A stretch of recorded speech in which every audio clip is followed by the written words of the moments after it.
Officer Keith Lindley, thank you for your time with us. And just because the photo is sort of, there's a lot of attention on that photo, just with the human relations, what you did, the comforting of the child. If we can just take it step by step, you were in your emergency response team gear. Can you just tell us a little bit about that, how that came to be, or I guess you were doing something that day?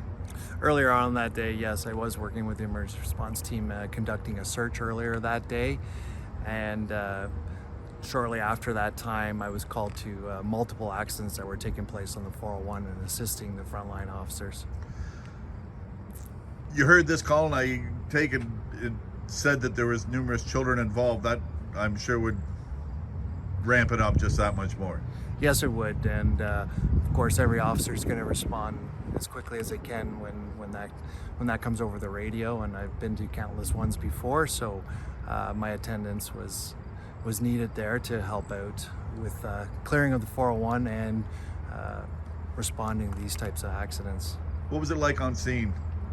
It was hectic on scene. There was great team effort by the fire, ambulance, and everybody on scene working collaboratively that day to respond to this family that was in need during that accident scene.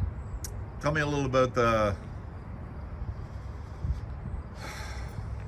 child that we were talking about. Obviously, the picture, to me, it evokes emotion, and to numerous other people it does. But I mean, the comfort you showed that child, or it appears in the picture, the comfort that you showed that child is just something that I'm sure happens every day, but it's just not that it gets recognized. If you can just talk a little bit about how much you can talk about.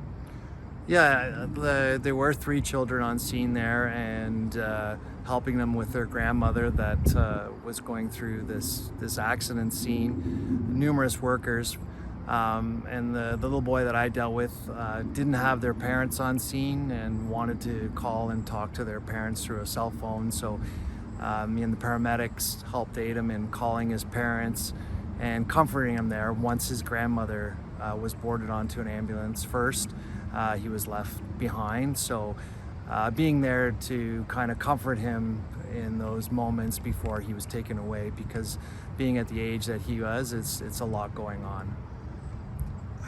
What's that like for you as a father? It's difficult. You're seeing the emotion of the kids, and it makes it better when you hear that child's able to talk to their father on the phone, which makes it that much better if you can assist them in comforting them in any way. And that day, the cell phone and calls to the family really assisted in the child's thoughts and got them off the pain of the accident.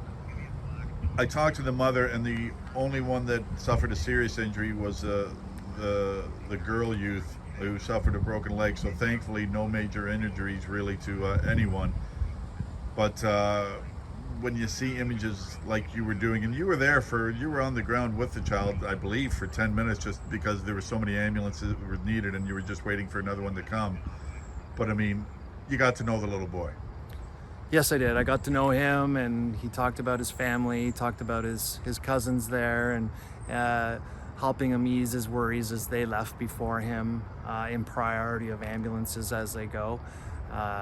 So I got to know a little bit about his family and where he was from, and why there was a police officer all dressed in green talking to him, which helped him break a smile, and because he told the paramedic guy he liked the guy all dressed in green. So me and the paramedics had a good laugh over that. Heartbreaking, but nice to see at the end of the day, and nice to know. I'm sure it must have been nice for you guys to find out that at the end of the day, everybody's okay. Yes, with the OPP responding to so many tragic accidents during long weekends and so many calls for service, it's great that when we can come together and have a great outcome at a large accident scene like this. When you saw that vehicle, did you think that it would have been worse? Yes, it was a fairly big vehicle, and the damage was extensive. The one thing, if you can talk a little bit about, there were 3 youth, I guess 12, and the 2 were twins, 10 years old, but there was a lot going on. Let's just say that, if you can explain a little bit about. Yeah, the three children were gathered around grandmother there, and grandmother said to me, They've looked constantly for the little girl's glasses and they can't find them in the vehicle. She cannot see anybody that's working her or talking to her. So I said, give me a minute. So I climbed inside the damaged vehicle and looked around, and I was successful in finding her glasses. And when the little girl put on the glasses, it brought that emotion to her that she could see the paramedics, the fire, and the police that were all around her, and could see her cousins.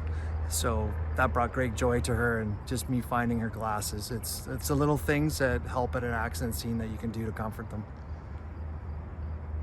You know, the caring, I don't know whether I can get this out, but it's the caring. Like, even when I see stuff like that, it's one of those things, people don't see a lot of that from police anymore, but it's something that you guys deal with tragically every day. Yes, and it's the small things you get to notice as you've been an officer for a while. Is at accident scenes they could have less clothing on, no shoes, sometimes glasses, sometimes a stuffed animal, which the little boy had when I was had. It's those little things that when they're in pain, it kind of comforts the pain a bit. And if we can pay attention to those small little details, it gets them through those tragic moments.